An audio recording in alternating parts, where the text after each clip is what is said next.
Thank you for giving us this opportunity to be part of this August gathering and very excited about how we are participating in Plugin Alliance. I think this is a great initiative. We are putting together what our ecosystem in India absolutely needs it in much larger scale and size. And the initiative is working out to put together a great set of people, various parts of the ecosystem. And today I have my good friend, Derick, with me. And together we are going to talk about a bunch of things about funding, especially related to industrial IoT sector, Industry 4.0. Just to give you background, guys, my name is Arpit. I have been working with Blume Ventures. We are an early stage venture capital firm. I look at deep tech, including industrial IoT and IoT, and I also look at healthcare sectors. One of my investments has been in electric vehicles and healthcare companies. I have been also involved in this initiative called India Team Tech, where Derick is a volunteer, and together we are trying to do something very similar there also. So Derick, I want to ask you, how do you define Industry 4.0? Why don't you talk a little bit about Flutura and yourself, and then please tell us a little bit about how Industry 4.0 is going to be such a revolution, and why are we calling this fourth industrial revolution? Sure. Thank you, Arpit, and thank you, Intel, for giving us an opportunity. So Flutura is an industrial AI company, which is focused on the energy and engineering sector. Some of our customers include Shell, Technip FMC. We focus on impacting three outcomes. One is equipment life outcomes, process quality outcomes, and powering new business models where digital monitoring and analytics is part of a new value-added services, which goes along with electromechanical equipment. That's myself and Flutura in a nutshell.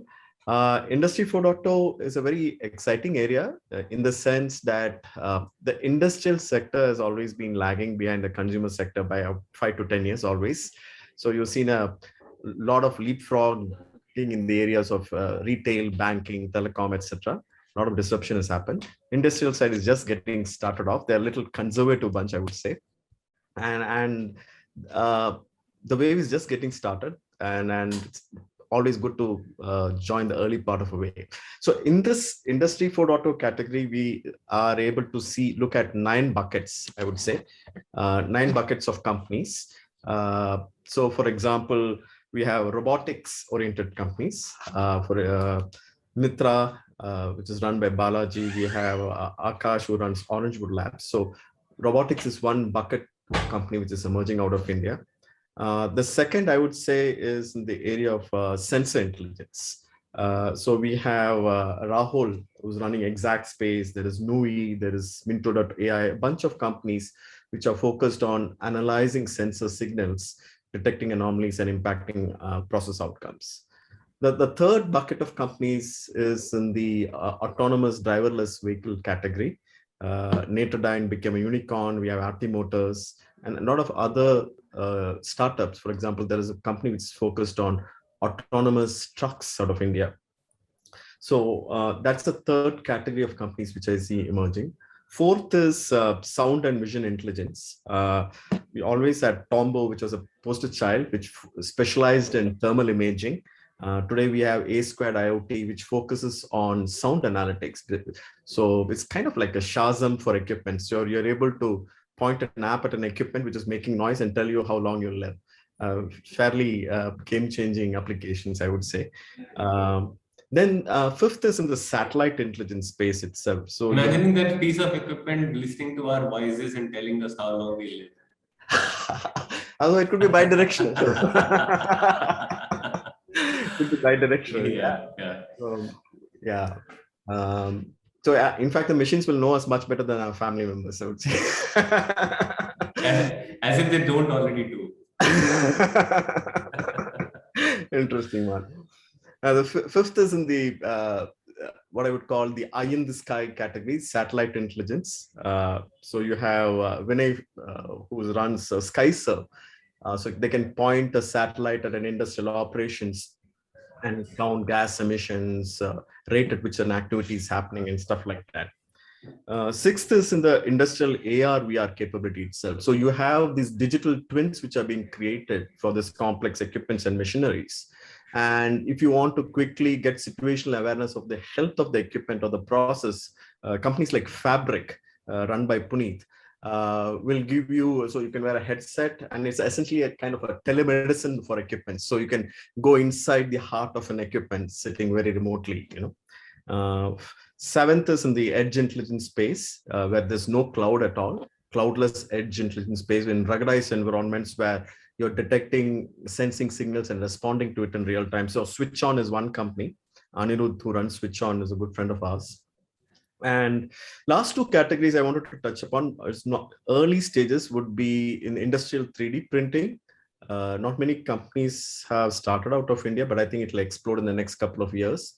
And last but not the least is industrial grid security. I think that is going to be a massive category because power grids in the US have been hacked. Oil and gas grids in Saudi Arabia have been hacked.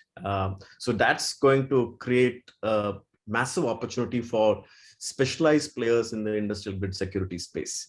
So these are the 9 buckets of clusters we see emerging, and all of them are various stages of evolution and poised to go dramatically in the next 2 to 5 years, I would say. Superb. And I'm so glad that I have you with me on this call, because I definitely don't have the kind of depth that you have, Derick. And thank you for covering. It's a very vast landscape. And while you are mentioning about startups, there is, of course, a conversation where you should talk about how all the industrial companies, for example, the GE and Siemens of the world, are putting together platforms, how the cloud players are putting together platforms which can use this on the edge, on the server side, or wherever. Then there are people who are vendors who are providing all the sensors, and the large companies and producing.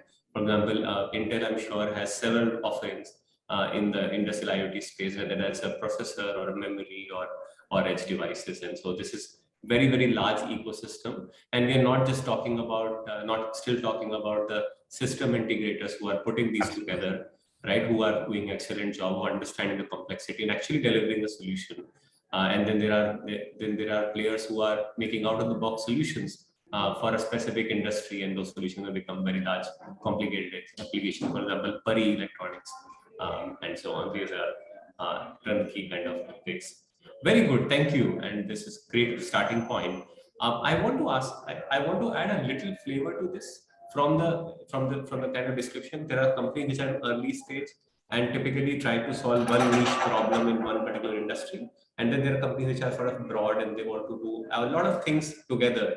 And in some case, in some cases, they may actually be in a bit of a challenge because they want to solve a lot of problems together, but there is no use case being created.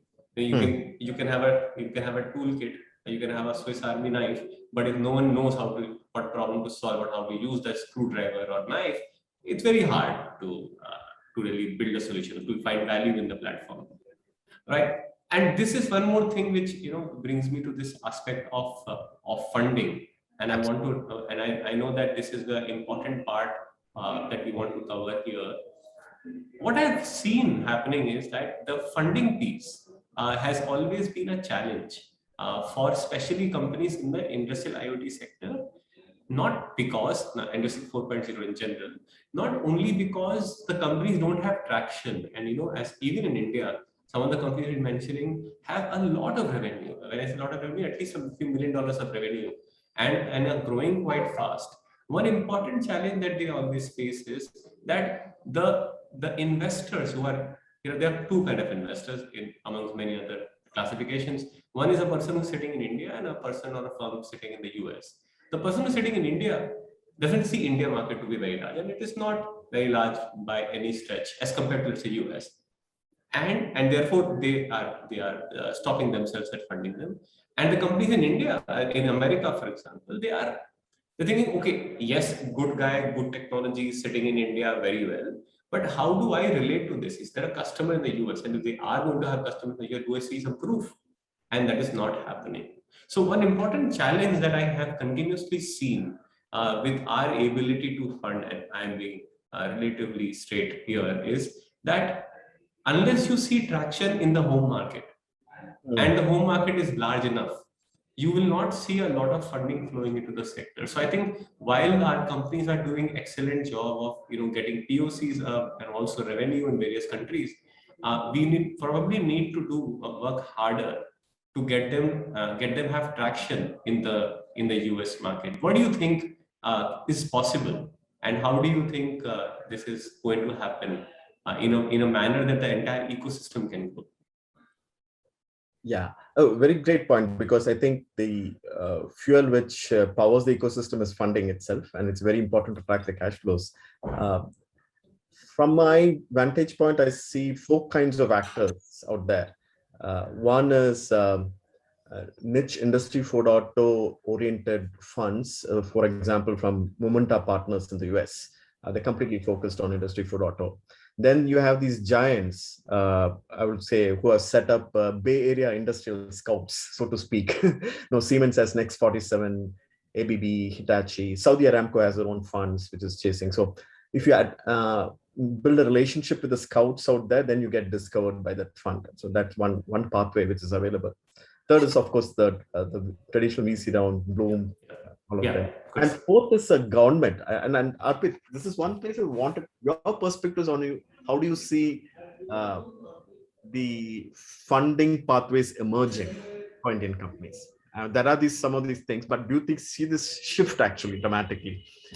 I see a very interesting trend out here. What is happening is that there is a pool of capital which is called patient capital that is now becoming available.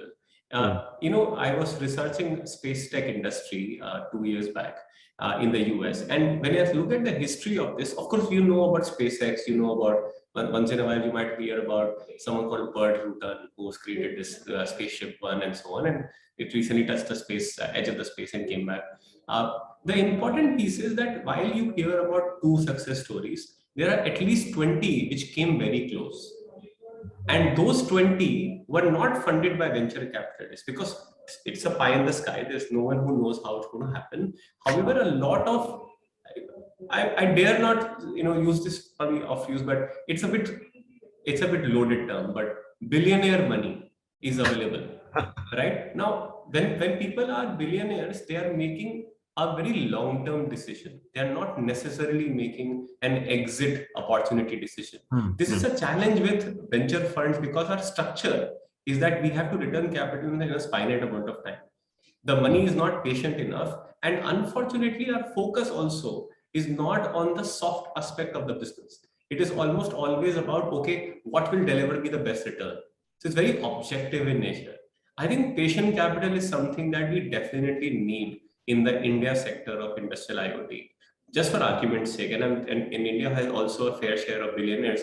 If 100 of those billionaires come together and they pool in just $10 million of their wealth, it's $1 billion fund, right? And it can do wonders for the and again, one important piece here is the IRRs can be great, but over a slightly longer period of time. This, I think, has not happened enough in India.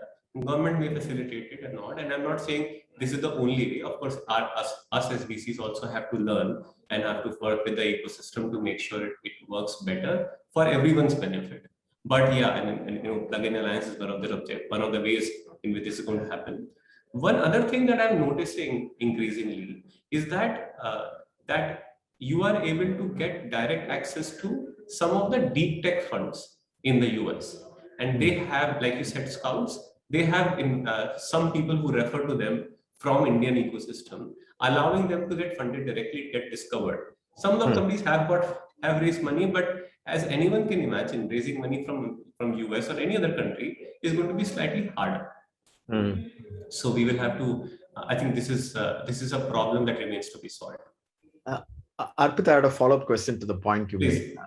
So from the vantage point of an Indian VC, so there's a perception among the industrial startups that a hardware-oriented company has less chance of getting funded than a lightweight software-oriented industrial 4.0 company.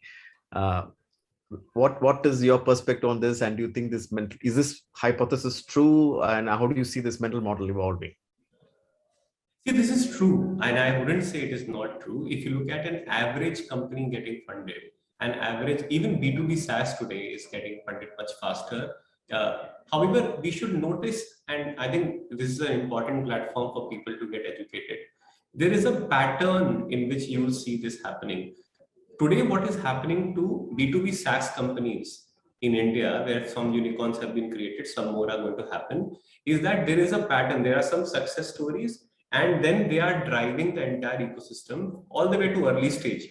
And because the point is, the ecosystem is mature enough that there's talent available at all stages, there's mentoring available, there is a path available for a few companies, not one or two, who have become very, very large. And they're pulling the entire ecosystem together. This also happened about 5-6 years back in the B2C sector, the consumer internet sector in India, where a few unicorns, Flipkart and Ola and others, actually started driving a lot more attention. The path was becoming clearer. B2B SaaS is there. And I'm 100% sure that over the next 3 years, we will see a lot more investment going into the automation and industrial IoT sector in India, because so much more, so many large companies would have gotten created at that point of time, forcing a few investors to look back and say, okay, what were the patterns? How do you identify companies at early stage?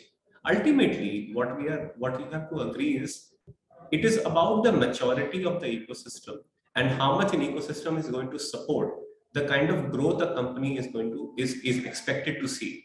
It is not only about customers' readiness. It is definitely about them, but it is not only about them, because it is also about right talent being available, right ecosystem being available, right hardware, software vendors being available, mentors be available, the salesperson, marketing person be available. This is going to take a little bit of time. When that happens, I can assure you that you will see a mad rush into the industrial 4.0 companies. Unfortunately, the entrepreneurs today are bearing the brunt of being an innovator, and therefore they don't find themselves in favor. There is nothing there's nothing wrong about this. It is just that if you are a generic fund like Blume, and if you have to fund edtech companies and fintech companies and healthcare companies and industrial companies, it once in a while industrial company may not find favor. And if you are a deep tech fund which is focused on this, you are not too many. So some companies will still not get funded, even if there are too many deep tech funds, right? So there is going to be that challenge.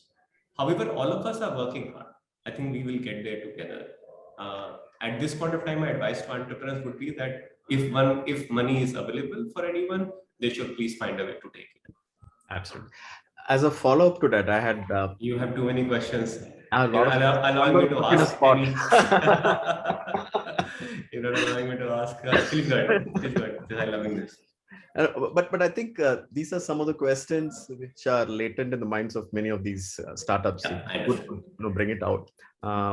So there were three funding hypotheses that are there from an industrial point of view. One hypothesis is that if you're narrow and deep in one vertical, for example, oil and gas deep or power sector deep, you have a greater chance of getting funded. That is hypothesis number one. Hypothesis number two is that if you have a breakthrough in outside India customers, you have a greater chance than if you have breakthroughs only in India. And many of the young startups have breakthroughs in India, but have struggled to go outside. And they seem to feel that not having an outside India breakthrough is stalling their ability to get funding. That's the second hypothesis. And the third hypothesis is that I have a strong channel partner. ABB has validated it and they're taking it to the customers. Siemens has validated, and they're taking it to their customers. So what are your thoughts about these three hypotheses which are there in the minds of startup founders who are trying to get access to funding? And is it true? Is it not true? Somewhat true. So the second piece is definitely true. As I mentioned in the start, if you have traction in the US, likely that US VCs are going to get more comfortable in looking at you because they have a reference customer. They see this. And everyone has a view about, a company in India is definitely less tech than company in the US. And the company in US is buying your product, then you are better than company in India buying the same product. It is probably just perception issue, but it will always stand, and because also referenceability helps. So yes, second hypothesis is true. The first one, I'm not necessarily saying it is true. It always depends on the market size. However, if you're looking at strategic lens, then having an industry focus, a vertical focus is going to be of very high value, because then the strategy can say, this is what I want to buy. Even if this company is not going to become 100 billion revenue or something, I will still, even if it's 25 million revenue, I still want a large piece of this, which is an important piece for them. The third piece is, how do I get traction in the US? It is a tough thing. I think there's no way, and you have done this, right? You have done this so many times. There is no way you can do this unless you are on a flight and you are meeting people and you are really trying very, very hard to get access to customers. It cannot be done on Zooms. It cannot be done on It Zooms. cannot be done on Zooms. And my heart goes out to all the entrepreneurs who are trying their very best to do it from here. It must be very hard to pull that off. Yeah. Unless, of course, you have a few customers, you have a few salespeople, and maybe they are able to get something done. But without a founder being present in the US, is going to be, or any other market, Europe maybe, it's going to be hard. Yeah. No, absolutely. But that allows me to ask you one question, which is very important. Go for it. So, because I was very cognizant that traction is an important piece. Companies want to make sure that they have revenue, they want to get access to the market. What kind of partnerships have you seen, which I think we haven't talked enough about in this ecosystem? What kind of partnerships have you seen which allow the companies to go much faster? You mentioned ABV, I think, and maybe there are others. Have you seen a few case studies which have really worked well? Yeah. So if you look at the sales, at least personal experience, if you look at Flutura's sales experience pre-COVID and post-COVID, we have pivoted from a Lone Ranger sales. We used to go direct and Lone Ranger sales to what we call as ride on the shoulders of giants kind of a thing, because we can't zoom it out, right? We can't zoom our way to a contract. So partnerships have been is very important. So there are partners of multiple shapes and forms. For us, one of the partnerships, two flavors of partnerships have worked. One is a partnership with industrial OEMs. So, for example, Technip of FMC is one of the largest manufacturers of subsea equipments. So we partnered with them. Very simple thing. So every time they sell an equipment, the diagnostics and prognostics part of it is by Flutura. So we are kind of inside the belly of the equipment. So when the equipment sells, the software sells, and it's it's a rev share kind of a thing. So partnerships like that, where we're very firmly embedded into the belly of equipments, and they take your digital solutions to their customers, is an elegant path to nonlinear scale, I would say. How do you attract such partners if you're a new startup? There is no, I mean, we were working with them for 3 years before we achieved this. 3 years. I don't know that's magic answer, because we did a lot of projects with them, projects. Okay. And they did experience failures with a lot of local startups out there in Houston, which helped us also in some shape or form. Yeah. The second kind of partnerships we are seeing is with the software kind of thing. System indicators, you mean? Yeah, Intel, for example. Yeah. So there could be a hardware accelerator on top of it. Now, what happens there is, in these kind of things, they set up massive platforms in which you can get discovered. So if you're a young startup with, you're a small fish in a small pond, you suddenly become a small fish in a big pond, and they help you getting discovered. And discoverability is key. Intel, for example, has taken our vision intelligence solution to a lot of their prospects and customers. We had a lot of interesting conversations. So these kind of partners can accelerate conversations at scale. Then it's up to us to go ahead and close it. That's a different thing. But they can open the doors. They can start a conversation. They can get you the first date. After that, it's up to you. And these kind of things are very, very important, I would say. Yeah. Have you seen any important role being played by industry organizations like Plugin Alliance? Yes. So I think this would be a perfect platform to aid discoverability. So they would run a lot of these platforms where customers, investors, startups all come and collide. and having increasing the frequency of collisions is important. And these kind of platforms will increase the frequency of collisions between all these three actors: venture capitalists, customers, and startups. And I think once you increase the frequency of collisions, magic can happen. Yeah, when you increase collisions, I know bombing happens. Bombing happens. Bombing So happens. you prime the ecosystem, You right? prime the And they're priming the ecosystem in a way. And I think it's very important to catalyze that. Yeah. Lovely speaking, Anna.